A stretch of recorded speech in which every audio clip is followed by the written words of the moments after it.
69वां अध्याय देवर्षि नारद जी का भगवान की गृहचर्या देखना। श्री सुखदेव जी कहते हैं, परीक्षित, जब देवर्षि नारद ने सुना कि भगवान श्री कृष्ण ने नरकासुर भौमासुर को मारकर अकेले ही हजारों राजकुमारियों के साथ विवाह कर लिया है, तब उनके मन में भगवान की रहन सहन देखने की बड़ी अभिलाषा है। वे सोचने लगे, अहो, ये कितने आश्चर्य की बात है कि भगवान श्री कृष्ण ने एक ही शरीर से एक ही समय 16,000 महलों में अलग अलग 16,000 राजकुमारियों का पाणिग्रहण किया। देवर्षि नारद इस उत्सुकता से प्रेरित होकर भगवान की लीला देखने के लिए द्वारका आ पहुंचे। वहां के उपवन और उद्यान खिले हुए रंग बिरंगे पुष्पों से लदे वृक्षों से परिपूर्ण थे। उन पर तरह तरह के पक्षी चहक रहे थे और भौरे गुंजार कर रहे थे। निर्मल जल से भरे सरोवर में नीले, लाल और सफेद रंग के भांति भांति के कमल खिले हुए थे। कुमुद, कोई और नवजात कमलों की मानो भीड़ लगी हुई थी। उनमें हंस और सारस कलरव कर रहे थे। द्वारकापुरी में स्फटिक मणि और चांदी के 9 लाख महल थे। वे फर्श आदि में जड़ी हुई महामरकत मणि पन्ने की प्रभा से जगमगा रहे थे और उनमें सोने तथा हीरो की बहुत सी सामग्रियां शोभायमान हो रही थी। उनके राजपथ, बड़ी बड़ी सड़कें, गलियां, चौराहे और बाजार बहुत ही सुंदर सुंदर थे। घुड़साल आदि पशुओं के रहने के स्थान, सभा भवन और देव मंदिरों के कारण उसका सौंदर्य और भी चमक उठा था। उसकी सड़कों, चौक, गली और दरवाजों पर छिड़काव किया गया था। छोटी छोटी झंडियां और बड़े बड़े झंडे जगह जगह फहरा रहे थे, जिनके कारण रास्तों पर धूप नहीं आ पाती थी। उसी द्वारिकापुरी में भगवान श्री कृष्ण का बहुत ही सुंदर अंतःपुर था। बड़े बड़े लोकपाल उसकी पूजा प्रशंसा किया करते थे। उसका निर्माण करने में विश्वकर्मा ने अपना सारा कला कौशल, सारी कारीगरी लगा दी थी। उस अंतःपुर रनिवास में भगवान की रानियों के 16,000 से अधिक महल शोभायमान थे। उनमें से एक बड़े भवन में देवर्षि नारद जी ने प्रवेश किया। उस महल में मूंगों के खंभे, वैदूर्य के उत्तम उत्तम छज्जे तथा इंद्रनील मणि की दीवारें जगमगा रही थीं और वहां की गचें भी इतनी इंद्रनील मणियों से बनी हुई थी जिनकी चमक किसी प्रकार कम नहीं होती। विश्वकर्मा ने बहुत से ऐसे चंदोबे बना रखे थे जिनमें मोती की लड़ियों की झालरें लटक रही थी। हाथी दांत के बने हुए आसन और पलंग थे जिनमें श्रेष्ठ श्रेष्ठ मणि जड़ी हुई थी। बहुत सी दासियां गले में सोने का हार पहने और सुंदर वस्त्रों से सुसज्जित होकर तथा बहुत से सेवक भी जामा, पगड़ी और सुंदर सुंदर वस्त्र पहने तथा जड़ाऊ कुंडल धारण किए अपने अपने काम में व्यस्त थे और महल की शोभा बढ़ा रहे थे। अनेकों रत्न प्रदीप और जगमगाहट से उसका अंधकार दूर कर रहे थे। अगर की धूप देने के कारण झरोखों से धुआं निकल रहा था। उसे देखकर रंग बिरंगे मणिमय छज्जों पर बैठे हुए मोर बादलों के भ्रम से कू कू करके नाचने लगते थे। देवर्षि नारद जी ने देखा कि भगवान श्री कृष्ण उस महल की स्वामिनी रुक्मणी जी के साथ बैठे हुए हैं और वे अपने हाथों भगवान को सोने के डांडी वाले चंवर से हवा कर रही हैं। यद्यपि उस महल में रुक्मणी जी के समान ही गुण, रूप, अवस्था और वेशभूषा वाली सहस्त्रों दासियां भी हर समय विद्यमान रहती थीं। नारद जी को देखते ही समस्त धार्मिकों के मुकुट मणि भगवान श्री कृष्ण रुक्मणी जी के पलंग से सहसा उठ खड़े हुए। उन्होंने देवर्षि नारद के युगल चरणों में मुकुट युक्त सिर से प्रणाम किया और हाथ जोड़कर उन्हें अपने आसन पर बिठाया। परीक्षित, इसमें संदेह नहीं कि भगवान श्री कृष्ण चराचर जगत के परम गुरु हैं और उनके चरणों का धोवन गंगा जल सारे जगत को पवित्र करने वाला है। फिर भी वे परम भक्त वत्सल और संतों के परम आदर्श उनके स्वामी हैं। उनका एक असाधारण नाम ब्रह्मदेव भी है। वे ब्राह्मणों को ही अपना आराध्य देव मानते हैं। उनका ये नाम उनके गुण के अनुरूप एवं उचित ही है। तभी तो भगवान श्री कृष्ण ने स्वयं ही नारद जी के पांव पखारे और उनका चरणामृत अपने सिर पर धारण किया। नर शिरोमणि नर के सखा सर्वदर्शी पुराण पुरुष भगवान नारायण ने शास्त्रोक्त विधि से देवर्षि शिरोमणि भगवान नारद की पूजा की। इसके बाद अमृत से भी मीठे किंतु थोड़े शब्दों में उनका स्वागत सत्कार किया और फिर कहा, प्रभु आप तो स्वयं समग्र ज्ञान वैराग्य धर्म यश श्री और ऐश्वर्य से पूर्ण हैं, हम आपकी क्या सेवा करें। देवर्षि नारद ने कहा, भगवान आप समस्त लोकों के एकमात्र स्वामी हैं। आपके लिए ये कोई नई बात नहीं है कि आप अपने भक्त जनों से प्रेम करते हैं और दुष्टों को दंड देते हैं। परम यशस्वी प्रभो, आपने जगत की स्थिति और रक्षा के द्वारा समस्त जीवों का कल्याण करने के लिए स्वेच्छा से अवतार ग्रहण किया है। भगवान, ये बात हम भली भांति जानते हैं। ये बड़े सौभाग्य की बात है कि आज मुझे आपके चरण कमलों के दर्शन हुए हैं। आपके ये चरण कमल संपूर्ण जनता को परम साम्य मोक्ष देने में समर्थ है। जिनके ज्ञान की कोई सीमा ही नहीं है, वे ब्रह्मा शंकर आदि सदा सर्वदा अपने हृदय में उनका चिंतन करते रहते हैं। वास्तव में वे श्री चरण ही संसार रूप कुएं में गिरे हुए लोगों को बाहर निकालने के लिए अवलंबन है।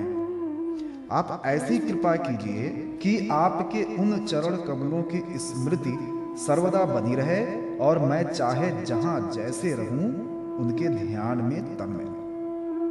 परीक्षित, इसके बाद देवर्षि नारद जी योगेश्वरों के भी ईश्वर भगवान श्री कृष्ण की योग माया का रहस्य जानने के लिए उनकी दूसरी पत्नी के महल में गए। वहां उन्होंने देखा कि भगवान श्री कृष्ण अपनी प्राण प्रिया और उद्धव जी के साथ चौसर खेल रहे हैं। वहां भी भगवान ने खड़े होकर उनका स्वागत किया, आसन पर बैठाया और विविध सामग्रियों के द्वारा बड़ी भक्ति से उनकी अर्चा पूजा की।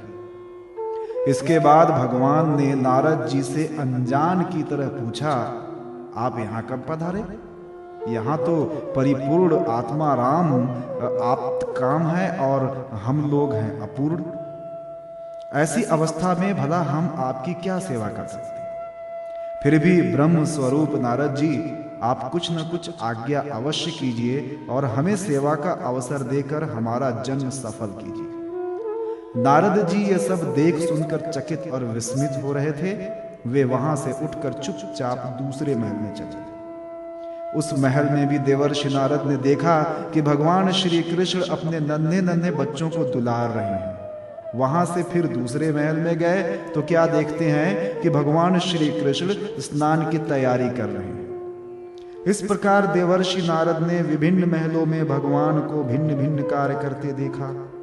कहीं वे यज्ञ कुंडों में हवन कर रहे हैं तो कहीं पर पंच महायज्ञों से देवता आदि की आराधना कर रहे हैं, कहीं ब्राह्मणों को भोजन करा रहे हैं तो कहीं यज्ञ का अवशेष स्वयं भोजन कर रहे हैं, कहीं संध्या कर रहे हैं तो कहीं मौन होकर गायत्री का जप कर रहे हैं, कहीं हाथों में ढाल तलवार लेकर उनको चलाने के पैंतरे बदल रहे हैं, कहीं घोड़े हाथी अथवा रथ पर सवार होकर श्री कृष्ण विचरण कर रहे हैं, कहीं पलंग पर सो रहे हैं तो कहीं वंदीजन उनकी स्तुति कर रहे हैं। किसी महल में उद्धव आदि मंत्रियों के साथ किसी गंभीर विषय पर परामर्श कर रहे हैं तो कहीं उत्तमोत्तम वारांगनाओं से घिरकर जल क्रीड़ा कर रहे हैं, कहीं श्रेष्ठ ब्राह्मणों को वस्त्राभूषण से सुसज्जित गौओं का दान कर रहे हैं तो कहीं मंगलमय इतिहास पुराणों का श्रवण कर रहे हैं, कहीं किसी पत्नी के महल में अपनी प्राण प्रिया के साथ हास्य विनोद की बातें करके हंस रहे हैं तो कहीं धर्म का सेवन कर रहे हैं, कहीं अर्थ का सेवन कर रहे हैं, धन संग्रह और धन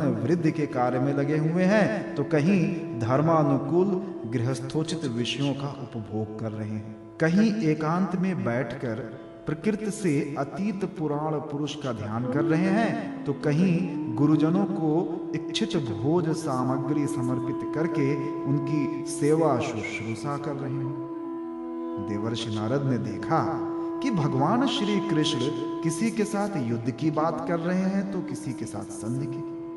कहीं भगवान बलराम जी के साथ बैठकर सत्पुरुषों के कल्याण के बारे में विचार कर रहे हैं, कहीं उचित समय पर पुत्र और कन्याओं का उनके सदृश पत्नी और वरों के साथ बड़ी धूमधाम से विधिवत विवाह कर रहे हैं, कहीं घर से कन्याओं को विदा कर रहे हैं तो कहीं बुलाने की तैयारी में लगे हुए हैं। योगेश्वरेश्वर भगवान श्री कृष्ण के इन विराट उत्सवों को देखकर सभी लोग विस्मित चकित हो जाते थे। कहीं बड़े बड़े यज्ञों के द्वारा अपनी कला रूप देवताओं का यजन पूजन और कहीं कुएं, बागीचे और मठ आदि बनवाकर इष्टापूर्त धर्म का आचरण कर रहे हैं। कहीं श्रेष्ठ यादवों से घिरे हुए सिंधु देशीय घोड़े पर चढ़कर मृगया कर रहे हैं और उसमें यज्ञ के लिए मेघ्य पशुओं का ही वध कर रहे हैं। और कहीं प्रजा में तथा अंतःपुर के महलों में वेश बदलकर छिपे रूप से सबका अभिप्राय जानने के लिए विचरण कर रहे हैं। क्यों न हो, भगवान योगेश्वर जो है। परीक्षित, इस प्रकार मनुष्य की सी लीला करते हुए ऋषिकेश भगवान श्री कृष्ण की योग माया का वैभव देखकर देवर्षि नारद जी ने मुस्कुराते हुए उनसे कहा, योगेश्वर आत्मदेव, आपकी योग माया ब्रह्मा जी आदि बड़े बड़े मायावियों के लिए भी अगम्य है, परंतु हम आपकी योग माया का रहस्य जानते हैं, क्योंकि आपके चरण कमलों की सेवा करने से वो स्वयं ही हमारे सामने प्रकट हो गई है। देवताओं के भी आराध्य देव भगवान 14 भुवन आपके सुयश से परिपूर्ण हो रहे हैं। अब मुझे आज्ञा दीजिए कि मैं आपकी त्रिभुवन पावनी लीला का गान करता हुआ उन लोकों में विचरण करूं। भगवान श्री कृष्ण ने कहा, देवर्षि नारद जी, मैं ही धर्म का उपदेशक, पालन करने वाला और उसका अनुष्ठान करने वाला अनुमोदन करता भी हूं। इसलिए संसार को धर्म की शिक्षा देने के उद्देश्य से ही मैं इस प्रकार धर्म का आचरण करता हूं। मेरे प्यारे पुत्र, तुम मेरी ये योग माया देखकर मोहित मत होना। श्री सुखदेव जी कहते हैं, इस प्रकार भगवान श्री कृष्ण गृहस्थों को पवित्र करने वाले श्रेष्ठ धर्मों का आचरण कर रहे थे। यद्यपि वे एक ही हैं, फिर भी देवर्षि नारद जी ने उनको उनकी प्रत्येक पत्नी के महल में अलग अलग देखा। भगवान श्री कृष्ण की शक्ति अनंत है। उनकी योग माया का परम ऐश्वर्य बार बार देखकर देवर्षि नारद के विस्मय और कौतूहल की सीमा न रही।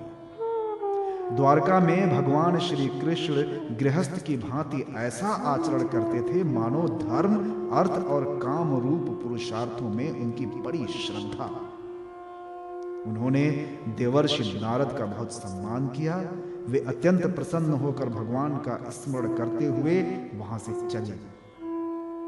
राजन, भगवान नारायण सारे जगत के कल्याण के लिए अपनी अचिंत्य महाशक्ति योग माया को स्वीकार करते हैं और इस प्रकार मनुष्यों की सी लीला करते हैं। द्वारकापुरी में 16,000 से भी अधिक पत्नियां अपनी सलज्ज और प्रेम भरी चितवन तथा मंद मंद मुस्कान से उनकी सेवा करती थीं और वे उनके साथ विहार करते थे। भगवान श्री कृष्ण ने जो लीलाएं की हैं, उन्हें दूसरा कोई नहीं कर सकता। परीक्षित, वे विश्व की उत्पत्ति, स्थिति और प्रलय के परम कारण हैं। जो उनकी लीलाओं का गान श्रवण और गान श्रवण करने वालों का अनुमोदन करता है, उसे मोक्ष के मार्ग स्वरूप भगवान श्री कृष्ण के चरणों में परम प्रेममयी भक्ति प्राप्त हो जाती है।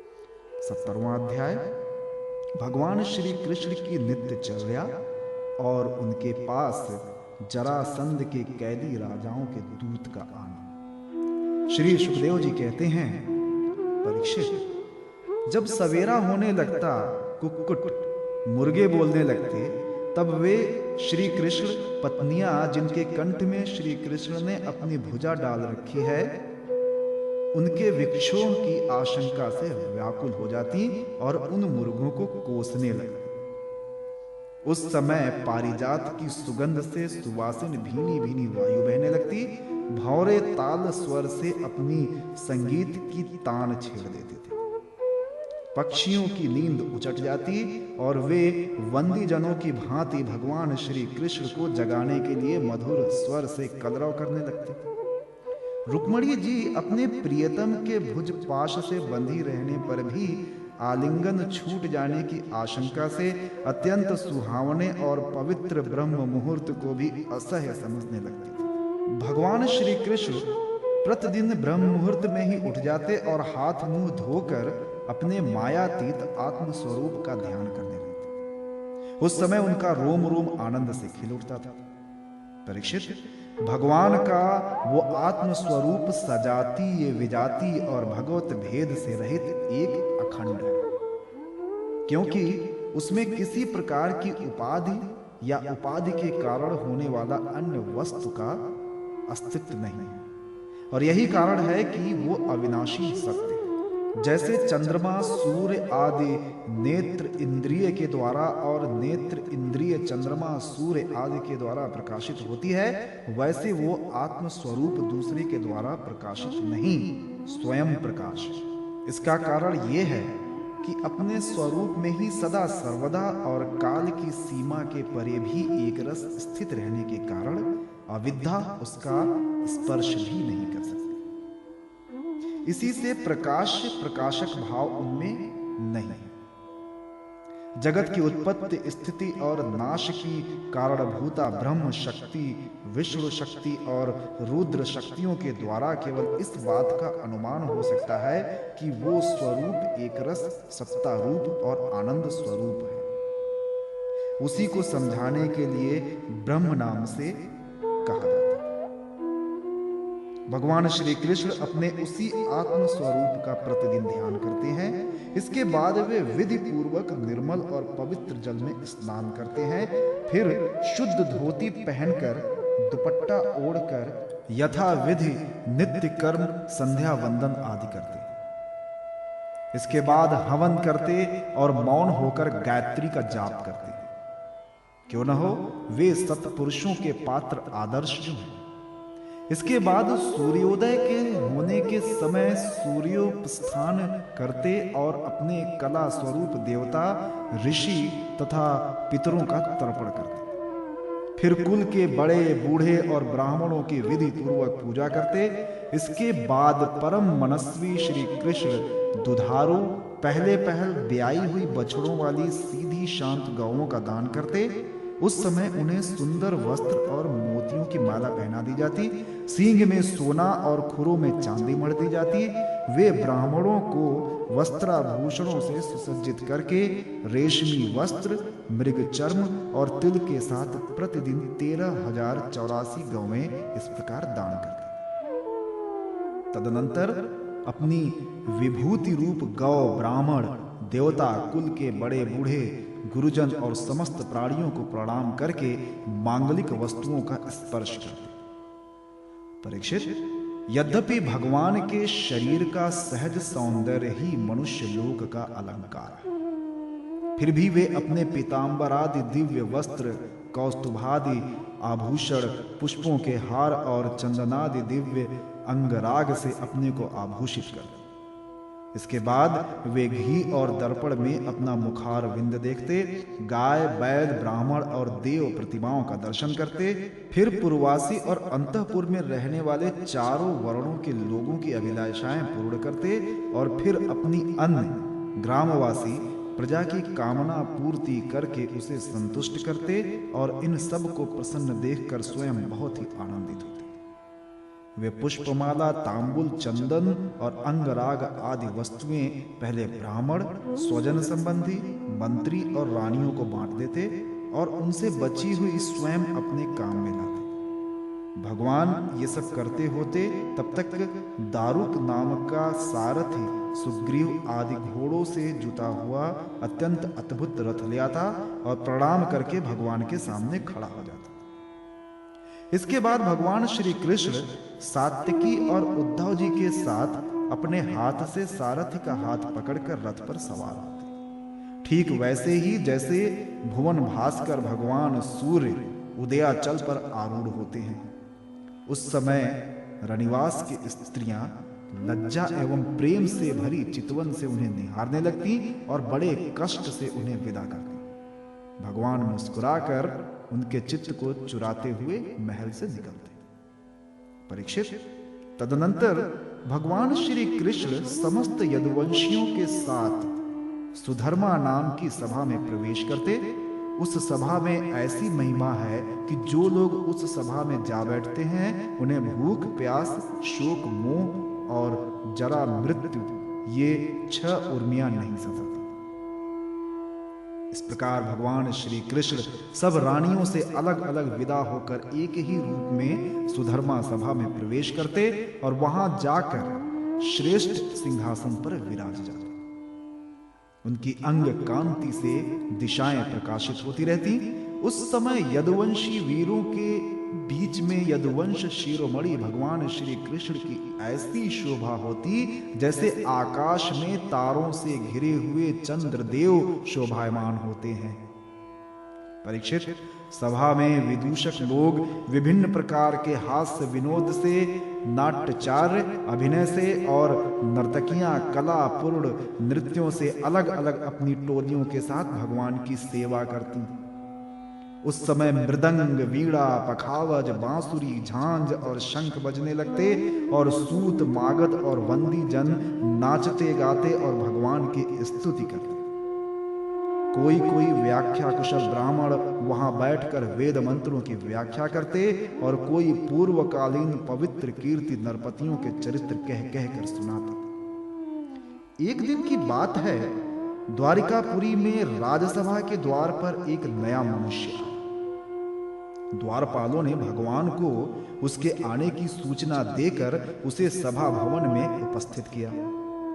उस मनुष्य ने परमेश्वर भगवान श्री कृष्ण को हाथ जोड़कर नमस्कार किया और उन राजाओं का जिन्होंने जरासंध के दिग्विजय के समय उसके सामने सिर नहीं झुकाया था और बलपूर्वक कैद कर दिए गए थे, जिनकी संख्या 20,000 थी, जरासंध के बंदी बनने का दुख श्री कृष्ण के सामने निवेदन किया। सच्चिदानंद स्वरूप श्री कृष्ण, आप मन और वाणी के अगोचर हैं। जो आपकी शरण में आता है उसके सारे भय आप नष्ट कर देते हैं। प्रभो, हमारी भेद बुद्धि मिटी नहीं है। हम जन्म मृत्यु रूप संसार के चक्कर से भयभीत होकर आपकी शरण में आए हैं। भगवान, अधिकांश जीव ऐसे सकाम और निषिद्ध कर्मों में फंसे हुए हैं कि वे आपके बतलाए हुए अपने परम कल्याणकारी कर्म आपकी उपासना से विमुख हो गए हैं और अपने जीवन एवं जीवन संबंधी आशा अभिलाषाओं में भ्रम भटक रहे हैं। परंतु आप बड़े बलवान हैं। आप काल रूप से सदा सर्वदा सावधान रहकर उनकी आशालता का तुरंत समूल उच्छेद कर डालते। हम आपके उस काल स्वरूप को नमस्कार करते हैं। आप स्वयं जगदीश्वर हैं और आपने जगत में अपने ज्ञान, बल आदि कलाओं के साथ इसलिए अवतार ग्रहण किया है कि संतों की रक्षा करें और दुष्टों को दंड दें। ऐसी अवस्था में प्रभु, जरासंध आदि कोई दूसरे राजा आपकी इच्छा और आज्ञा के विपरीत हमें कैसे कष्ट दे रहे हैं, ये बात हमारी समझ में नहीं आती। यदि ये कहा जाए कि जरासंध हमें कष्ट नहीं देता, उसके रूप में उसे निमित्त बनाकर हमारे अशुभ कर्म ही हमें दुख पहुंचा रहे हैं, तो ये भी ठीक नहीं। क्योंकि जब हम लोग आपके अपने हैं, तब हमारे दुष्कर्म हमें फल देने में कैसे समर्थ हो सकते हैं। इसलिए आप कृपा करके अवश्य ही हमें इस क्लेश से मुक्त कीजिए। प्रभो, हम जानते हैं कि राजापने का सुख प्रारब्ध के अधीन एवं विषय साध्य, और सच कहें तो स्वप्न सुख के समान अत्यंत तुच्छ और असत। साथ ही उस भोग को भोगने वाला यह शरीर भी एक प्रकार से मुर्दा ही है, और इसके पीछे सदा सर्वदा सैकड़ों प्रकार के भय लगे रहते हैं। परंतु हम तो इसी के द्वारा जगत के अनेकों भार ढो रहे हैं, और यही कारण है कि हमने अंतःकरण के निष्काम भाव और निसंकल्प स्थिति से प्राप्त होने वाले आत्मसुख का परित्याग कर दिया है। सचमुच हम अत्यंत अज्ञानी हैं और आपकी माया के फंदे में फंसकर क्लेश पर क्लेश भोगते जा रहे हैं। भगवान, आपके चरण कमल शरणागत पुरुषों के समस्त शोकों और मोहों को नष्ट कर देने वाला है, इसलिए आप ही जरासंध रूप कर्मों के बंधन से हमें छुड़ाइए। प्रभु, ये अकेला ही 10,000 हाथियों की शक्ति रखता है, और हम लोगों को उसी प्रकार बंदी बनाए हुए है जैसे सींग भेड़ों को घेर रखे। चक्रपाणे, आपने 18 बार जरासंध से युद्ध किया और 17 बार उसका मान मर्दन करके उसे छोड़ दिया, परंतु एक बार उसने आपको जीत लिया। हम जानते हैं कि आपकी शक्ति, आपका बल पौरुष अनंत है, फिर भी मनुष्यों का सा आचरण करते हुए आपने हारने का अभिनय किया, परंतु इसी से उसका घमंड बढ़ गया है। हे अजित, अब वो ये जानकर हम लोगों को और भी सताता है कि हम आपके भक्त हैं, आपकी प्रजा हैं। अब आपकी जैसी इच्छा हो वैसा कीजिए। दूत ने कहा, भगवान, जरासंध के बंदी नरपतियों ने इस प्रकार आपसे प्रार्थना की है। वे आपके चरण कमलों की शरण में हैं और आपका दर्शन चाहते हैं। आप कृपा करके उन दीनों का कल्याण कीजिए।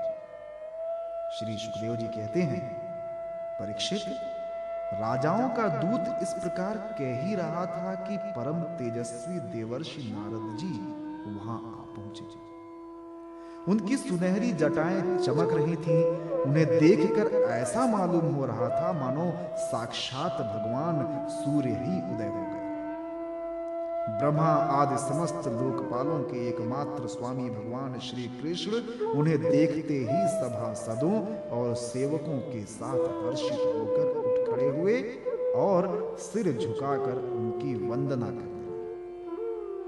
जब देवर्षि नारद आसन स्वीकार करके बैठ गए, तब भगवान ने उनकी विधि पूर्वक पूजा की और अपनी श्रद्धा से उनको संतुष्ट करते हुए वे मधुर वाणी से बोले, देवर्षि, इस समय तीनों लोकों में कुशल मंगल तो है ना? आप तीनों लोकों में विचरण करते रहते हैं, इससे हमें यह बहुत बड़ा लाभ है कि घर बैठे सबका समाचार मिल जाता। ईश्वर के द्वारा रचे हुए तीनों लोकों में ऐसी कोई बात नहीं है जिसे आप न जानते हो।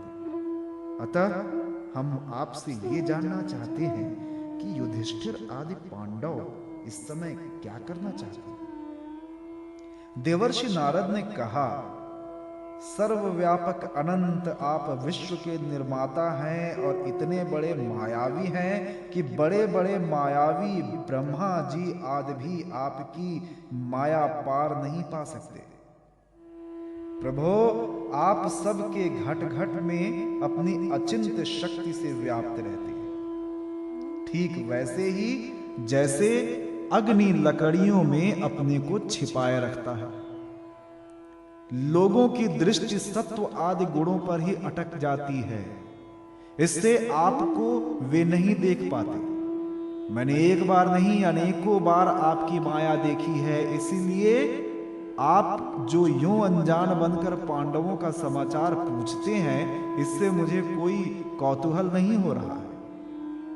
भगवान, आप अपनी माया से ही इस जगत की रचना और संहार करते हैं और आपकी माया के कारण ही ये असत्य होने पर भी सत्य के समान प्रतीत होता है। आप कब क्या करना चाहते हैं ये बात भली भांति कौन समझ सकता है। आपका स्वरूप सर्वथा अचिंतनीय है। मैं तो केवल बार बार आपको नमस्कार करता हूं।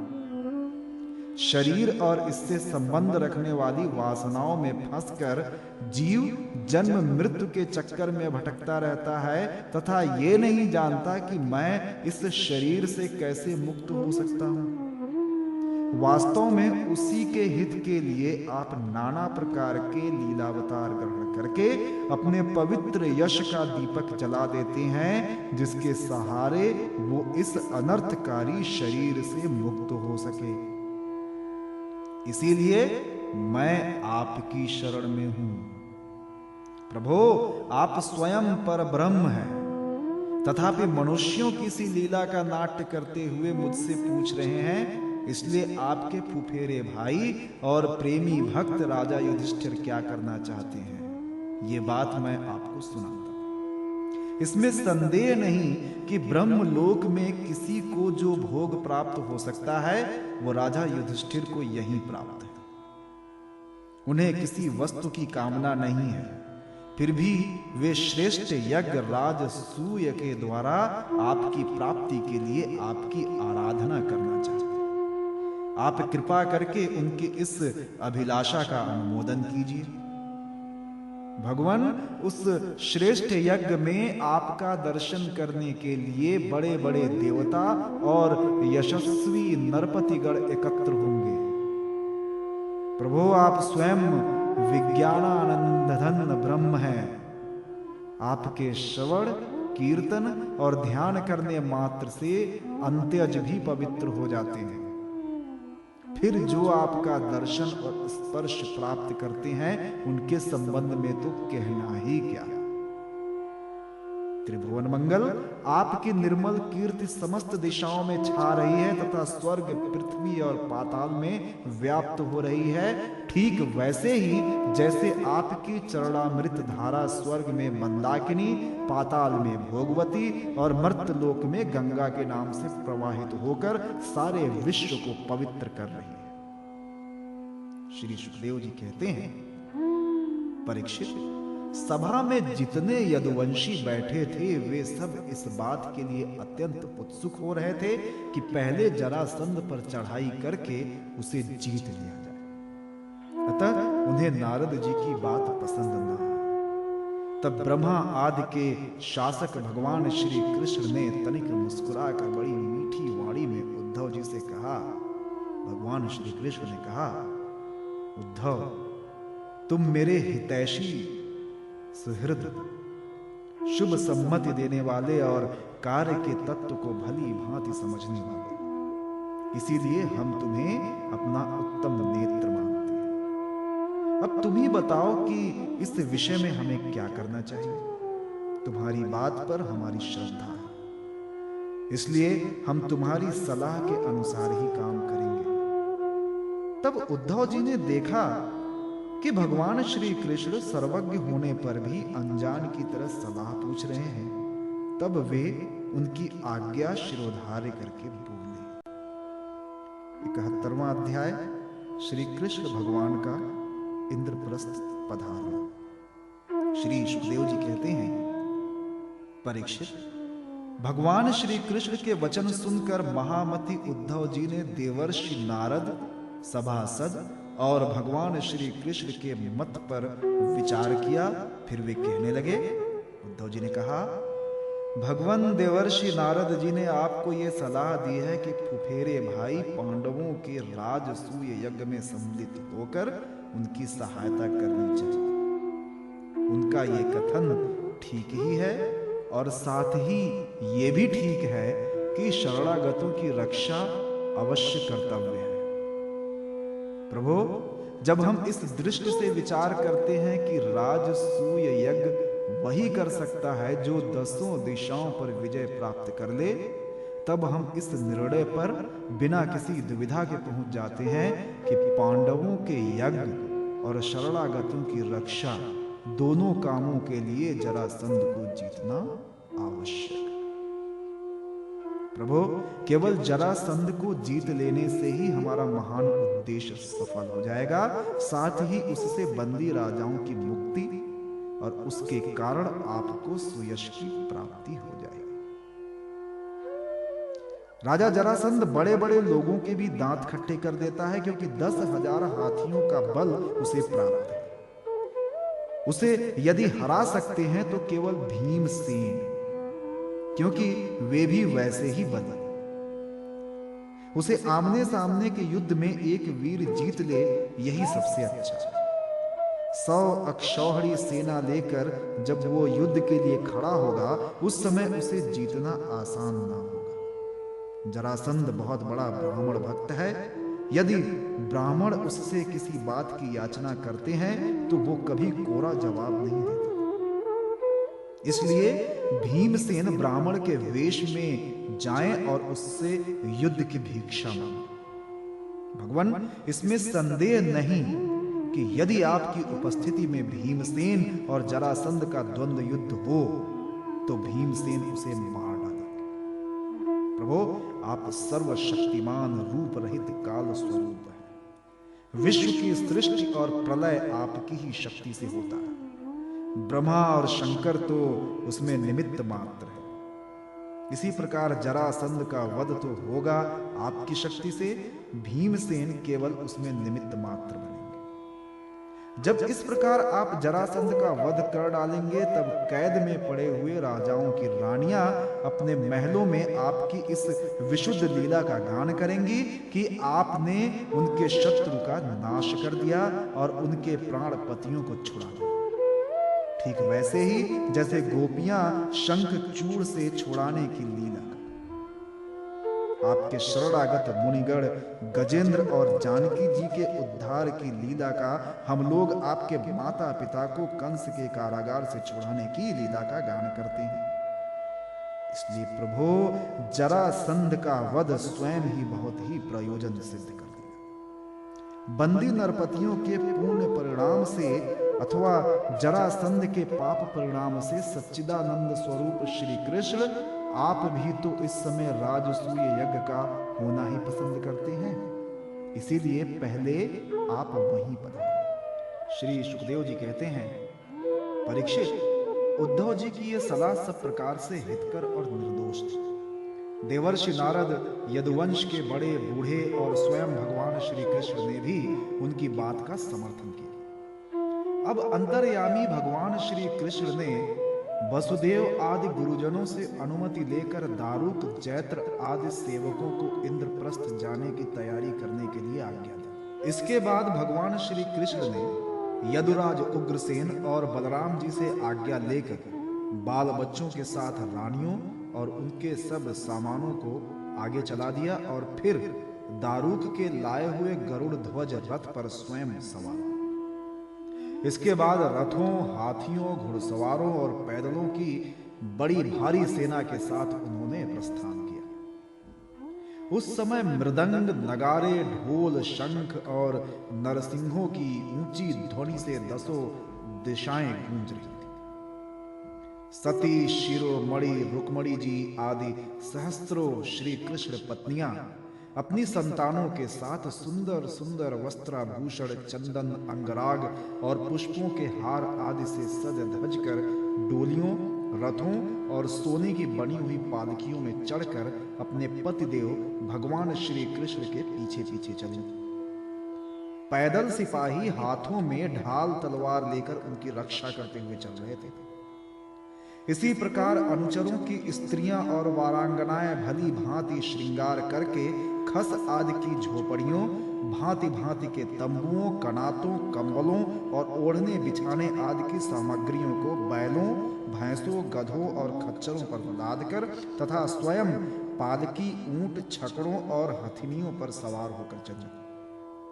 जैसे मगरमच्छों और लहरों की उछल कूद से शुद्ध समुद्र की शोभा होती है, ठीक वैसे ही अत्यंत कोलाहल से परिपूर्ण, फहराती हुई बड़ी बड़ी पताकाओं, छत्रों, चवरों, श्रेष्ठ अस्त्र शस्त्रों, वस्त्राभूषणों, मुकुटों, कवचों और दिन के समय उन पर पड़ती हुई सूर्य की किरणों से भगवान श्री कृष्ण की सेना अत्यंत शोभायमान हुई। देवर्षि नारद जी भगवान श्री कृष्ण से सम्मानित होकर और उनके निश्चय को सुनकर बहुत प्रसन्न हुए। भगवान के दर्शन से उनका हृदय और समस्त इंद्रियां परमानंद में मगन हो गई। विदा होने के समय भगवान श्री कृष्ण ने उनका नाना प्रकार की सामग्रियों से पूजन किया। अब देवर्षि नारद ने उन्हें मन ही मन प्रणाम किया और उनकी दिव्य मूर्ति को हृदय में धारण करके आकाश मार्ग से प्रस्थान किया। इसके बाद भगवान श्री कृष्ण ने जरासंध के बंदी नरपतियों के दूत को अपनी मधुर वाणी से आश्वासन देते हुए कहा, दूत, तुम अपने राजाओं से जाकर कहना, डरो मत, तुम लोगों का कल्याण, मैं जरासंध को मरवा डालूंगा। भगवान की ऐसी आज्ञा पाकर वो दूत गिरिव्रज चला गया और नरपतियों को भगवान श्री कृष्ण का संदेश ज्यों का त्यों सुना दिया। वे राजा भी कारागार से छूटने के लिए शीघ्र से शीघ्र भगवान के शुभ दर्शन का बाट जोहने लगे।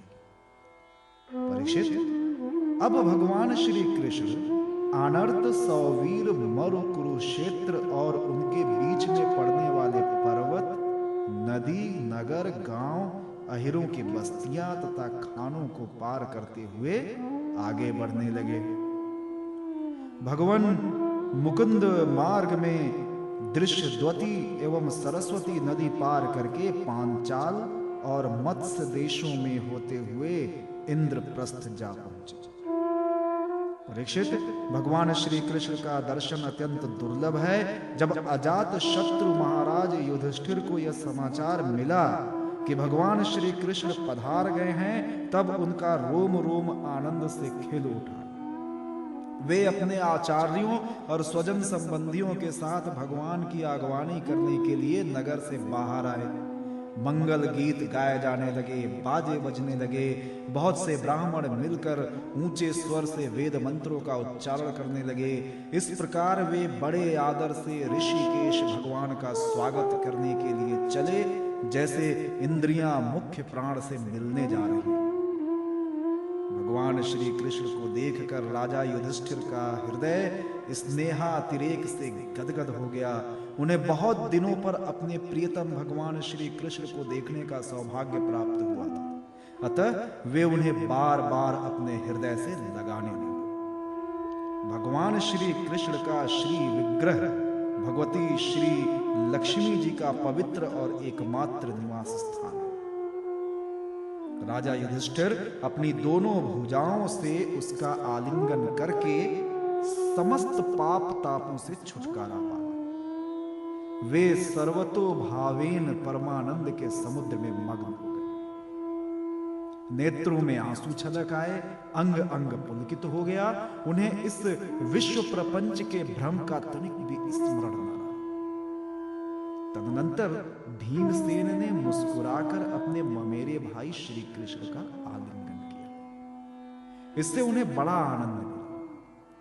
उस समय उनके हृदय में इतना प्रेम उमड़ा कि उन्हें बाह्य विस्मृति सी हो गई। नकुल, सहदेव और अर्जुन ने भी अपने परम प्रियतम और हितैषी भगवान श्री कृष्ण का बड़े आनंद से आलिंगन प्राप्त किया। उस समय उनके नेत्रों में आंसुओं की बाढ़ सी आ गई थी। अर्जुन ने पुनः भगवान श्री कृष्ण का आलिंगन किया। नकुल और सहदेव ने अभिवादन किया और स्वयं भगवान श्री कृष्ण ने ब्राह्मणों और कुरुवंशी वृद्धों को यथा योग्य नमस्कार किया। कुरु, श्रृंजय और केकय देश के नरपतियों ने भगवान श्री कृष्ण का सम्मान किया और भगवान श्री कृष्ण ने भी उनका यथोचित सत्कार किया। सूत, मागध, वंदीजन और ब्राह्मण भगवान की स्तुति करने लगे तथा गंधर्व, नट, विदूषक आदि मृदंग, शंख, नगारे, वीणा, ढोल और नरसिंह बजा बजा कर कमल नयन भगवान श्री कृष्ण को प्रसन्न करने के लिए नाचने गाने लगे। इस प्रकार परम यशस्वी भगवान श्री कृष्ण ने अपने सुहृद स्वजनों के साथ सब प्रकार से सुसज्जित इंद्रप्रस्थ नगर में प्रवेश किया। उस समय लोग आपस में भगवान श्री कृष्ण की प्रशंसा करते चल रहे थे। इंद्रप्रस्थ नगर की सड़कें और गलियां मतवाले हाथियों के मद से तथा सुगंधित जल से सींच दी गई थी। जगह जगह रंग बिरंगी झंडियां लगा दी गई थी, सुनहले तोरण बांधे हुए थे और सोने के जल भरे कलश स्थान स्थान पर शोभा पा रहे थे। नगर के नर नारी नहा धोकर तथा नए वस्त्र, आभूषण, पुष्पों के हार, इत्र, फुलेल आदि से सज धज कर घूम रहे थे। घर घर में ठौर ठौर पर दीपक जलाए गए थे, जिनसे दीपावली की सी छटा हो रही थी।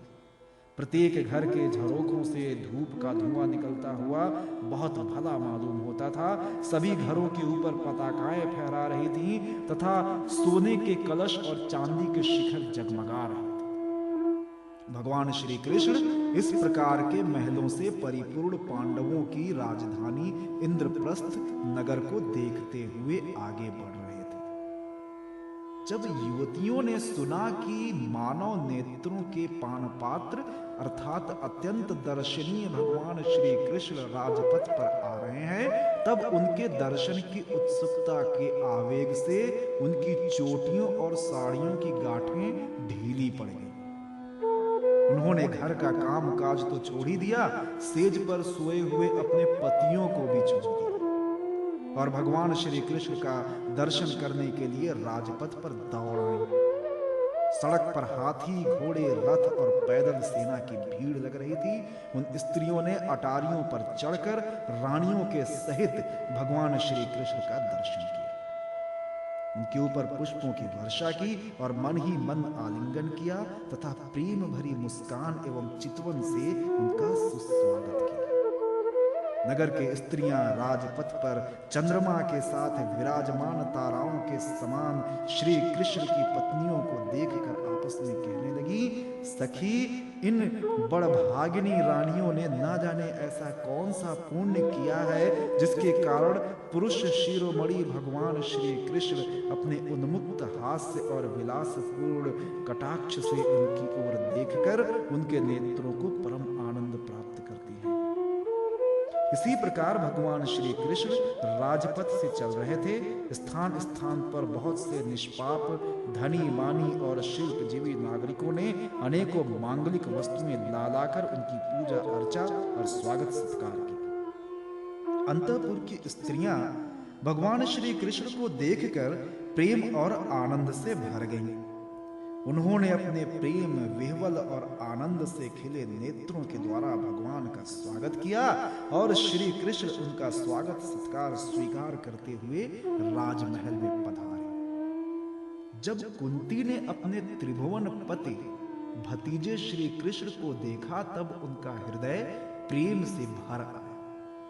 वे पलंग से उठकर अपनी पुत्र वधू द्रौपदी के साथ आगे गईं और भगवान श्री कृष्ण को हृदय से लगा लिया। देव देवेश्वर भगवान श्री कृष्ण को राजमहल के अंदर लाकर राजा युधिष्ठिर आदर भाव और आनंद के उद्रेक से आत्मविस्मित हो गए। उन्हें इस बात की भी सुध न रही कि किस क्रम से भगवान की पूजा करनी चाहिए। भगवान श्री कृष्ण ने अपनी फुआ कुंती और गुरुजनों की पत्नियों का अभिवादन किया। उनकी बहन सुभद्रा और द्रौपदी ने भगवान को नमस्कार किया। अपनी सास कुंती की प्रेरणा से द्रौपदी ने वस्त्र, आभूषण, माला आदि के द्वारा रुक्मणी, सत्यभामा, भद्रा, जांबवती, कालिंदी, मित्रविंदा, लक्ष्मणा और परम साध्वी सत्या भगवान श्री कृष्ण की इन पटरानियों का तथा वहां आई हुई श्री कृष्ण की अन्यान्य रानियों का भी यथा योग्य सत्कार किया। धर्मराज युधिष्ठिर ने भगवान श्री कृष्ण को उनकी सेना, सेवक, मंत्री और पत्नियों के साथ ऐसे स्थान पर ठहराया जहां उन्हें नित्य नई नई सुख की सामग्रियां प्राप्त हो। अर्जुन के साथ रहकर भगवान श्री कृष्ण ने खांडव वन का दाह करवाकर अग्नि को तृप्त किया था और मायासुर को उससे बचाया था। परीक्षित, उस मायासुर ने ही धर्मराज युधिष्ठिर के लिए भगवान की आज्ञा से एक दिव्य सभा तैयार कर दी। भगवान श्री कृष्ण राजा युधिष्ठिर को आनंदित करने के लिए कई महीनों तक इंद्रप्रस्थ में ही रहे। वे समय समय पर अर्जुन के साथ रथ पर सवार होकर विहार करने के लिए इधर उधर चले जाया करते थे। उस समय बड़े बड़े वीर सैनिक भी उनकी सेवा के लिए साथ साथ जाते। 72वां अध्याय, पांडवों के राजसूय यज्ञ का आयोजन और जरासंध का उद्धार। श्री सुखदेव जी कहते हैं, परीक्षित, एक दिन महाराज युधिष्ठिर बहुत से मुनियों, ब्राह्मणों, क्षत्रियों, वैश्यों, भीमसेन आदि भाइयों, आचार्यों, कुल के बड़े बूढ़ों, जाति बंधुओं, संबंधियों एवं कुटुंबियों के साथ राजसभा में बैठे हुए थे। उन्होंने सबके सामने ही भगवान श्री कृष्ण को संबोधित करके ये बात कही। धर्मराज युधिष्ठिर ने कहा, गोविंद, मैं सर्वश्रेष्ठ राजसूय यज्ञ के द्वारा आपका और आपके परम पावन विभूति स्वरूप देवताओं का यजन करना चाहता हूं। प्रभो, आप कृपा करके मेरा यह संकल्प पूरा कीजिए। कमलनाभ, आपके चरण कमलों की पादुकाएं समस्त अमंगलों को नष्ट करने वाली हैं। जो निरंतर उनकी सेवा करते हैं, ध्यान और स्तुति करते हैं, वास्तव में वे ही पवित्र आत्मा हैं। वे जन्म मृत्यु के चक्कर से छुटकारा पा जाते हैं और यदि वे सांसारिक विषयों की अभिलाषा करें तो उन्हें उनकी भी प्राप्ति हो जाती है। परंतु जो आपके चरण कमलों की शरण ग्रहण नहीं करते, उन्हें मुक्ति तो मिलती ही नहीं, सांसारिक भोग भी नहीं मिलते। देवताओं के भी आराध्य देव, मैं चाहता हूं कि संसारी लोग आपके चरण कमलों की सेवा का प्रभाव देखें। प्रभो, कुरुवंशी और सृंजयवंशी नरपतियों में जो लोग आपका भजन करते हैं और जो नहीं करते, उनका अंतर आप जनता को दिखला दीजिए। प्रभो, आप सबके आत्मा समदर्शी और स्वयं आत्मानंद के साक्षात्कार हैं, स्वयं ब्रह्म। आप में ये मैं हूं और ये दूसरा, ये अपना और ये पराया, इस प्रकार का भेदभाव नहीं है। फिर भी जो आपकी सेवा करते हैं, उन्हें उसकी भावना के अनुसार फल मिलता ही। ठीक वैसे ही जैसे कल्प वृक्ष की सेवा करने वाला, उस फल में जो न्यूनाधिक होती है, वो तो न्यूनाधिक सेवा के अनुरूप ही होती है। इससे आप में विषमता और निर्दयता आदि दोष नहीं आते। भगवान श्री कृष्ण ने कहा, शत्रु विजयी धर्मराज, आपका निश्चय बहुत ही उत्तम। राजसूय यज्ञ करने से समस्त लोकों में आपकी मंगलमयी कीर्ति का विस्तार हो। राजन, आपका ये महायज्ञ ऋषियों, पितरों, देवताओं, सगे संबंधियों, हमें और कहां तक कहें समस्त प्राणियों को अभीष्ट है। महाराज, पृथ्वी के समस्त नरपतियों को जीतकर सारी पृथ्वी को अपने वश में करके और यथोचित संपूर्ण सामग्री एकत्रित करके फिर इस महायज्ञ का अनुष्ठान कीजिए। महाराज, आपके चारों भाई वायु, इंद्र आदि लोकपालों के अंश से पैदा हुए हैं। वे सब के सब बड़े वीर हैं। आप तो परम मनस्वी और संयमी है ही। आप लोगों ने अपने सद्गुणों से मुझे अपने वश में कर दिया है। जिन लोगों ने अपनी इंद्रियों और मन को वश में नहीं किया, वे मुझे अपने वश में नहीं कर सकते। संसार में कोई बड़े से बड़ा देवता भी तेज, यश, लक्ष्मी, सौंदर्य और ऐश्वर्य आदि के द्वारा मेरे भक्त का तिरस्कार नहीं कर सकता। फिर कोई राजा उसका तिरस्कार कर दे, इसकी तो संभावना ही क्या है। श्री सुखदेव जी कहते हैं, परीक्षित, भगवान की बात सुनकर महाराज युधिष्ठिर का हृदय आनंद से भर गया। उनका मुख कमल प्रफुल्लित हो गया। अब उन्होंने अपने भाइयों को दिग्विजय करने का आदेश दिया। भगवान श्री कृष्ण ने पांडवों में अपनी शक्ति का संचार करके उनको अत्यंत प्रभावशाली बना दिया। धर्मराज युधिष्ठिर ने सृंजय वंशी वीरों के साथ सहदेव को दक्षिण दिशा में दिग्विजय करने के लिए भेजा। नकुल को मत्स्य देशीय वीरों के साथ पश्चिम में, अर्जुन को केकेय देशीय वीरों के साथ उत्तर में और भीमसेन को मद्र देशीय वीरों के साथ पूर्व दिशा में दिग्विजय करने का आदेश दिया। परीक्षित, उन भीमसेन आदि वीरों ने अपने बल पौरुष से सब ओर के नरपतियों को जीत लिया और यज्ञ करने के लिए उद्धत महाराज युधिष्ठिर को बहुत सा धन ला कर दिया। जब महाराज युधिष्ठिर ने यह सुना कि अब तक जरासंध पर विजय नहीं प्राप्त की जा सकी है, तब वे चिंता में पड़ गए। उस समय भगवान श्री कृष्ण ने उन्हें वही उपाय कह सुनाया जो उद्धव जी ने बतलाया था। परीक्षित, इसके बाद भीमसेन, अर्जुन और भगवान श्री कृष्ण ये तीनों ही ब्राह्मण का वेश धारण करके गिरिव्रज गए। वहीं जरासंध की राजधानी थी। राजा जरासंध ब्राह्मणों का भक्त और गृहस्थोचित धर्मों का पालन करने वाला था। उपर्युक्त तीनों क्षत्रिय ब्राह्मण का वेश धारण करके अतिथि अभ्यागतों के सत्कार के समय जरासंध के पास गए और उससे इस प्रकार याचना की, राजन, आपका कल्याण हो। हम तीनों आपके अतिथि हैं और बहुत दूर से आ रहे हैं। अवश्य ही हम यहाँ किसी विशेष प्रयोजन से नहीं आए हैं, इसलिए आपसे जो कुछ चाहते हैं वो आप हमें अवश्य दीजिए। तितिक्षु पुरुष क्या नहीं सह सकते, दुष्ट पुरुष बुरा से बुरा क्या नहीं कर सकते, उदार पुरुष क्या नहीं दे सकते और समदर्शी के लिए पराया कौन है।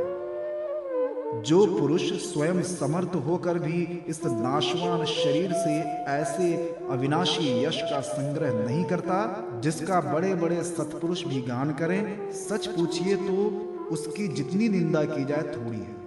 उसका जीवन शोक करने योग्य है। राजन, आप तो जानते ही होंगे, राजा हरिश्चंद्र, रंतिदेव, केवल अन्न के दाने बिन चुनकर निर्वाह करने वाले महात्मा मुद्गल, शिबी, बलि, व्याध और कपोत आदि बहुत से व्यक्ति अतिथि को अपना सर्वस्व देकर इस नाशवान शरीर के द्वारा अविनाशी पद को प्राप्त हो चुके हैं। इसलिए आप भी हम लोगों को निराश मत कीजिए। श्री सुखदेव जी कहते हैं, परीक्षित, जरासंध ने उन लोगों की आवाज, सूरत, शक्ल और कलाइयों पर पड़े हुए धनुष की प्रत्यंचा की रगड़ के चिन्हों को देखकर पहचान लिया कि ये तो ब्राह्मण नहीं क्षत्रिय हैं। अब वो सोचने लगा कि मैंने कहीं न कहीं इन्हें देखा भी अवश्य है। फिर उसने मन ही मन ये विचार किया कि ये क्षत्रिय होने पर भी मेरे भय से ब्राह्मणों का वेश बनाकर आए हैं। जब ये भिक्षा मांगने पर उतारू हो गए हैं, तब चाहे जो कुछ मांग लें, मैं इन्हें दे दूंगा। याचना करने पर अपना अत्यंत प्यारा और दुस्तेज शरीर देने में भी मुझे हिचकिचाहट न होगी। विष्णु भगवान ने ब्राह्मण का वेश धारण करके बलि का धन, ऐश्वर्य सब कुछ छीन लिया।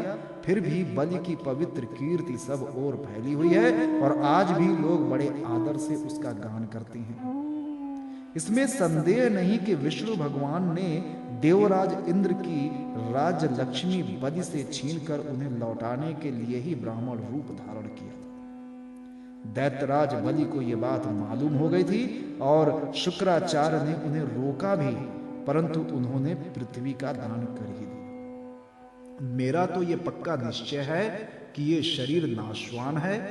इस शरीर से जो विपुल यश नहीं कमाता और जो क्षत्रिय ब्राह्मण के लिए ही जीवन नहीं धारण करता, उसका जीवन व्यर्थ है। परीक्षित, सचमुच जरासंध की बुद्धि बड़ी उदार थी। उपर्युक्त विचार करके उसने ब्राह्मण वेशधारी श्री कृष्ण, अर्जुन और भीमसेन से कहा, ब्राह्मणों, आप लोग मन चाहे वस्तु मांग लें, आप चाहें तो मैं आप लोगों को अपना सिर भी दे सकता। भगवान श्री कृष्ण ने कहा, राजेंद्र, हम लोग अन्न के इच्छुक ब्राह्मण नहीं हैं, क्षत्रिय हैं। हम आपके पास युद्ध के लिए आए।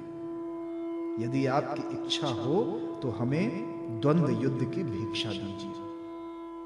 देखो, ये पांडुपुत्र भीमसेन है और ये इनका भाई अर्जुन है, और मैं इन दोनों का ममेरा भाई तथा आपका पुराना शत्रु कृष्ण हूं। जब भगवान श्री कृष्ण ने इस प्रकार अपना परिचय दिया, तब राजा जरासंध ठठाकर हंसने लगा और चिढ़कर बोला, अरे मूर्खों, यदि तुम्हें युद्ध की ही इच्छा है तो लो, मैं तुम्हारी प्रार्थना स्वीकार करता। परंतु कृष्ण, तुम तो बड़े डरपोक हो। युद्ध में तुम घबरा जाते हो, यहां तक कि मेरे डर से तुमने अपनी नगरी मथुरा भी छोड़ दी और समुद्र की शरण ले ली। इसलिए मैं तुम्हारे साथ नहीं रहूंगा। ये अर्जुन भी कोई योद्धा नहीं, ये तो अवस्था में मुझसे छोटा दूसरे कोई विशेष बलवान भी नहीं है, इसलिए ये भी मेरे जोड़ का वीर नहीं, मैं इसके साथ भी नहीं लड़ूंगा। रहे भीमसेन, ये अवश्य ही मेरे समान बलवान और मेरे जोड़े के हैं। जरासंध ने ये कहकर भीमसेन को एक बहुत बड़ी गदा दे दी और स्वयं दूसरी गदा लेकर नगर से बाहर निकल आए। अब दोनों रणोन्मत्त वीर अखाड़े में आकर एक दूसरे से भिड़ गए और अपनी वज्र के समान कठोर गदाओं से एक दूसरे पर चोट करने लगे। वे दाएं बाएं तरह तरह के पैतरे बदलते हुए ऐसे शोभायमान हो रहे थे मानो दो श्रेष्ठ नट रंगमंच पर युद्ध का अभिनय कर रहे हैं। परीक्षित, जब एक की गदा दूसरे की गदा से टकराती, तब ऐसा मालूम होता मानो युद्ध करने वाले दो हाथियों के दांत आपस में भिड़कर चटचटा रहे हों या बड़े जोर से बिजली तड़क रही हो। जब दो हाथी क्रोध से भरकर लड़ने लगते हैं और आकाश की डालियां तोड़ तोड़कर एक दूसरे पर प्रहार करते हैं, उस समय एक दूसरे की चोट से वे डालियां चूर चूर हो जाती हैं। वैसे ही जब जरासंध और भीमसेन बड़े वेग से गदा चला चला कर एक दूसरे के कंधों, कमरों, पैरों, हाथों, जांघों और हंसलियों पर चोट करने लगे, तब उनकी गदाएं उनके अंगों से टकरा टकरा कर चकनाचूर होने लगी। इस प्रकार जब गदाएं चूर चूर हो गईं, तब दोनों वीर क्रोध में भरकर अपने घूंसों से एक दूसरे को कुचल डालने की चेष्टा करने लगे। उनके घूंसे ऐसी चोट करते मानो लोहे का धन गिर रहा। एक दूसरे पर खुलकर चोट करते हुए दो हाथियों की तरह उनके थप्पड़ों और घूंसों का कठोर शब्द बिजली की कड़कड़ाहट के समान जान पड़ता था। परीक्षित, जरासंध और भीमसेन दोनों की गदा युद्ध में कुशलता, बल और उत्साह समान थे। दोनों की शक्ति तनिक भी क्षीण नहीं हो रही थी। इस प्रकार लगातार प्रहार करते रहने पर भी दोनों में से किसी की जीत या हार न हुई। दोनों वीर रात के समय मित्र के समान रहते और दिन में छूटकर एक दूसरे पर प्रहार करते और लड़ते। महाराज, इस प्रकार उनके लड़ते लड़ते 27 दिन बीत गए। प्रिय परीक्षित, 28वें दिन भीमसेन ने अपने ममेरे भाई श्री कृष्ण से कहा, श्री कृष्ण, मैं युद्ध में जरासंध को जीत नहीं सकता। भगवान श्री कृष्ण जरासंध के जन्म और मृत्यु का रहस्य जानते थे और ये भी जानते थे कि जरा राक्षसी ने जरासंध के शरीर के 2 टुकड़ों को जोड़कर इसे जीवन दान दिया है। इसलिए उन्होंने भीमसेन के शरीर में अपनी शक्ति का संचार किया और जरासंध के वध का उपाय सोचा। परीक्षित, भगवान का ज्ञान अबाध है। अब उन्होंने उसकी मृत्यु का उपाय जानकर एक वृक्ष की डाली को बीचों बीच से चीर दिया और इशारे से भीमसेन को दिखाया। वीर शिरोमणि एवं परम शक्तिशाली भीमसेन ने भगवान श्री कृष्ण का अभिप्राय समझ लिया और जरासंध के पैर पकड़कर उसे धरती पर दे दिया। फिर उसके एक पैर को अपने पैर के नीचे दबाया और दूसरे को अपने हाथों से पकड़ लिया। इसके बाद भीमसेन ने उसे गुदा की ओर से इस प्रकार चीर डाला जैसे गजराज वृक्ष की डाली चीर डाले। लोगों ने देखा कि जरासंध के शरीर के 2 टुकड़े हो गए हैं और इस प्रकार उनके एक एक पैर, जांग, अंडकोश, कमर, पीठ, स्तन, कंधा, भुजा, नेत्र, भौहें और कान अलग अलग हो गए। मगधराज जरासंध की मृत्यु हो जाने पर वहां की प्रजा बड़े जोर से हाय हाय पुकारने लगी। भगवान श्री कृष्ण और अर्जुन ने भीमसेन का आलिंगन करके उनका सत्कार किया। सर्वशक्तिमान भगवान श्री कृष्ण के स्वरूप और विचारों को कोई समझ नहीं सकता। वास्तव में वे ही समस्त प्राणियों के जीवन दाता हैं। उन्होंने जरासंध के राज सिंहासन पर उसके पुत्र सहदेव का अभिषेक कर दिया और जरासंध ने जिन राजाओं को कैदी बना रखा था उन्हें कारागार से मुक्त कर दिया। 73वां अध्याय, जरासंध के जेल से छूटे हुए राजाओं की विदाई और भगवान का इंद्रप्रस्थ लौट आना। श्री सुखदेव जी कहते हैं, परीक्षित, जरासंध ने अनायास ही 20,800 राजाओं को जीतकर पहाड़ों की घाटी में एक किले के भीतर कैद कर रखा था। भगवान श्री कृष्ण के छोड़ देने पर जब वे वहां से निकले तब उनके शरीर और वस्त्र मैले हो रहे थे। वे भूख से दुर्बल हो रहे थे और उनके मुख सूख गए थे। जेल में बंद रहने के कारण उनके शरीर का एक एक अंग ढीला पड़ गया था। वहां से निकलते ही उन नरपतियों ने देखा कि सामने भगवान श्री कृष्ण खड़े हैं। वर्षाकालीन मेघ के समान उनका सांवला सलोना शरीर और उस पर पीले रंग का रेशमी वस्त्र फहरा रहा है। 4 भुजाएं हैं जिनमें गदा, शंख, चक्र और कमल सुशोभित है। वक्ष स्थल पर सुनहली रेखा श्रीवत्स का चिन्ह है और कमल के भीतरी भाग के समान कोमल रत्नारे नेत्र हैं। सुंदर वदन प्रसन्नता का सदन है।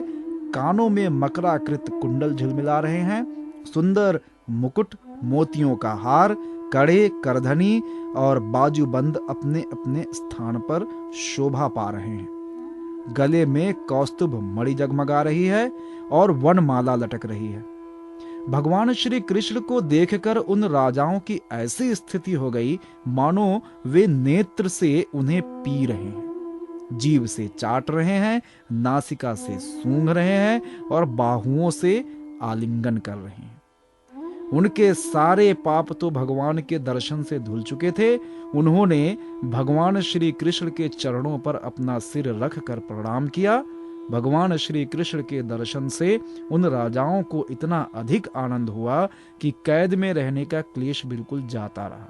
वे हाथ जोड़कर विनम्र वाणी से भगवान श्री कृष्ण की स्तुति करने लगे। राजाओं ने कहा, शरणागतों के सारे दुख और भय हर लेने वाले देव देवेश्वर, सच्चिदानंद स्वरूप अविनाशी श्री कृष्ण, हम आपको नमस्कार करते हैं।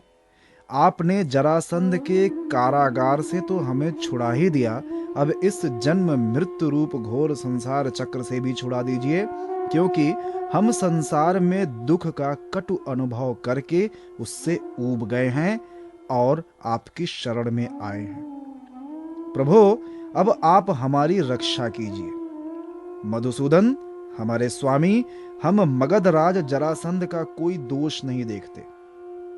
भगवान, ये तो आपका बहुत बड़ा अनुग्रह है कि हम राजा कहलाने वाले लोग राज्य लक्ष्मी से च्युत कर दिए गए, क्योंकि जो राजा अपने राज्य ऐश्वर्य के मद से उन्मत्त हो जाता है, उसको सच्चे सुख की, कल्याण की प्राप्ति कभी नहीं हो सकती। वो आपकी माया से मोहित होकर अनित्य संपत्तियों को ही अचल मान बैठता है। जैसे मूर्ख लोग मृग तृष्णा के जल को ही जलाशय मान लेते हैं, वैसे ही इंद्रिय लोलुप और अज्ञानी पुरुष भी इस परिवर्तनशील माया को सत्य वस्तु मान लेते हैं। भगवान, पहले हम लोग धन संपत्ति के नशे में चूर होकर अंधे हो रहे थे। इस पृथ्वी को जीत लेने के लिए एक दूसरे की होड़ करते थे और अपनी ही प्रजा का नाश करते रहते थे। सचमुच हमारा जीवन अत्यंत क्रूरता से भरा हुआ था और हम लोग इतने अधिक मतवाले हो रहे थे कि आप मृत्यु रूप से हमारे सामने खड़े हैं, इस बात की भी हम तनिक परवाह नहीं करते थे। सच्चिदानंद स्वरूप श्री कृष्ण काल की गति बड़ी गहन है। वो इतना बलवान है कि किसी के टाले नहीं टलता। क्यों ना हो, वो आपका शरीर ही तो है। अब उसने हम लोगों को श्रीहीन निर्धन कर दिया। आपकी अहेतुक अनुकंपा से हमारा घमंड चूर चूर हो गया। अब हम आपके चरण कमलों का स्मरण करते हैं। विभो, ये शरीर दिनों दिन क्षीण होता जा रहा है। रोगों की तो ये जन्मभूमि है ही। अब हमें इस शरीर से भोगे जाने वाले राज्य की अभिलाषा नहीं है, क्योंकि हम समझ गए हैं कि हम मृग तृष्णा के जल के समान सर्वथा मिथ्या है। यही नहीं, हमें कर्म के फल स्वर्गादि लोकों की भी जो मरने के बाद मिलते हैं इच्छा नहीं है, क्योंकि हम जानते हैं कि वे निस्सार हैं, केवल सुनने में ही आकर्षक जान पड़ते हैं। अब हमें कृपा करके आप वो उपाय बतलाइए जिससे आपके चरण कमलों की विस्मृति कभी ना हो, सर्वदा स्मृति बनी रहे। चाहे हमें संसार की किसी भी योनि में जन्म क्यों न लेना पड़े। प्रणाम करने वालों के क्लेश का नाश करने वाले श्री कृष्ण वासुदेव, हरि, परमात्मा एवं गोविंद के प्रति हमारा बार बार नमस्कार है। श्री सुखदेव जी कहते हैं, परीक्षित, कारागार से मुक्त राजाओं ने जब इस प्रकार करुणा वरुणालय भगवान श्री कृष्ण की स्तुति की, तब शरणागत रक्षक प्रभु ने बड़ी मधुर वाणी से उनसे कहा। भगवान श्री कृष्ण ने कहा, नरपतियों, तुम लोगों ने जैसी इच्छा प्रकट की है उसके अनुसार आज से मुझ में तुम लोगों की निश्चय ही सुदृढ़ भक्ति होगी। ये जान लो कि मैं सबका आत्मा और सबका स्वामी। नरपतियों, तुम लोगों ने जो निश्चय किया है वो सचमुच तुम्हारे लिए बड़े सौभाग्य और आनंद की बात है। तुम लोगों ने मुझसे जो कुछ कहा वो बिल्कुल ठीक है, क्योंकि मैं देखता हूं धन संपत्ति और ऐश्वर्य के मद से चूर होकर बहुत से लोग श्रृंखल और मतवाले हो जाते हैं। हाय हाय नहुष, वीण, रावण, नरकासुर आदि अनेक देवता, दैत्य और नरपति श्रीमद के कारण अपने स्थान से, पद से च्युत हो गए।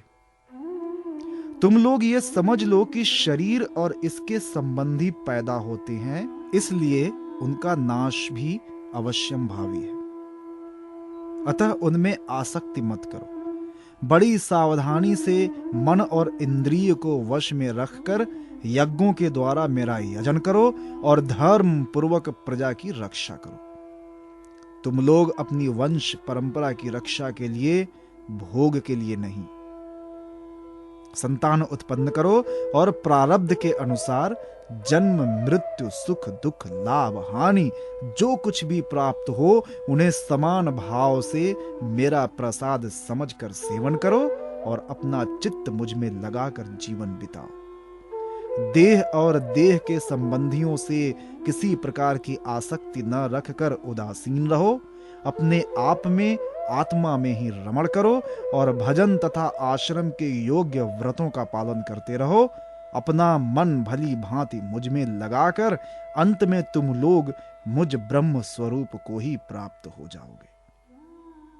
श्री सुखदेव जी कहते हैं, परीक्षित, भुवनेश्वर भगवान श्री कृष्ण ने राजाओं को यह आदेश देकर उन्हें स्नान आदि कराने के लिए बहुत से स्त्री पुरुष नियुक्त कर दिए। परीक्षित, जरासंध के पुत्र सहदेव ने उनको राजोचित वस्त्र आभूषण माला चंदन आदि दिलवाकर उनका खूब सम्मान करवाया। जब वे स्नान करके वस्त्राभूषण से सुसज्जित हो चुके, तब भगवान ने उन्हें उत्तम उत्तम पदार्थों का भोजन करवाया और पान आदि विविध प्रकार के राजोचित भोग दिलवाए। भगवान श्री कृष्ण ने इस प्रकार उन बंदी राजाओं को सम्मानित किया। अब वे समस्त क्लेशों से छुटकारा पाकर तथा कानों में झिलमिलाते हुए सुंदर सुंदर कुंडल पहनकर ऐसे शोभायमान हुए जैसे वर्षा ऋतु का अंत हो जाने पर तारे। फिर भगवान श्री कृष्ण ने उन्हें स्वर्ण और मणियों से भूषित एवं श्रेष्ठ घोड़ों से युक्त रथों पर चढ़ाया, मधुर वाणी से तृप्त किया और फिर उन्हें उनके देशों को भेज दिया। इस प्रकार उदार शिरोमणि भगवान श्री कृष्ण ने उन राजाओं को महान कष्ट से मुक्त किया। अब वे जगतपति भगवान श्री कृष्ण के रूप, गुण और लीलाओं का चिंतन करते हुए अपनी अपनी राजधानी को चले गए। वहां जाकर उन लोगों ने अपनी अपनी प्रजा से परम पुरुष भगवान श्री कृष्ण की अद्भुत कृपा और लीला कह सुनाई और फिर बड़ी सावधानी से भगवान के आज्ञा अनुसार वे अपना जीवन व्यतीत करने लगे। परीक्षित, इस प्रकार भगवान श्री कृष्ण भीमसेन के द्वारा जरासंध का वध करवाकर भीमसेन और अर्जुन के साथ जरासंध नंदन सहदेव से सम्मानित होकर इंद्रप्रस्थ के लिए चले। उन विजयी वीरों ने इंद्रप्रस्थ के पास पहुंचकर अपने अपने शंख बजाए, जिससे उनके इष्ट मित्रों को सुख और शत्रुओं को बड़ा दुख हुआ। इंद्रप्रस्थ निवासियों का मन उस शंख ध्वनि को सुनकर खिल उठा। उन्होंने समझ लिया कि जरासंध मर गया और अब राजा युधिष्ठिर का राजसूय यज्ञ करने का संकल्प एक प्रकार से पूरा हो गया। भीमसेन, अर्जुन और भगवान श्री कृष्ण ने राजा युधिष्ठिर की वंदना की और वो सब कृत्य कह सुनाया जो उन्हें जरासंध के वध के लिए करना पड़ा था। धर्मराज युधिष्ठिर भगवान श्री कृष्ण के इस परम अनुग्रह की बात सुनकर प्रेम से भर गए। उनके नेत्रों से आनंद के आंसुओं की बूंदें टपकने लगीं और वे उनसे कुछ भी कह न सके।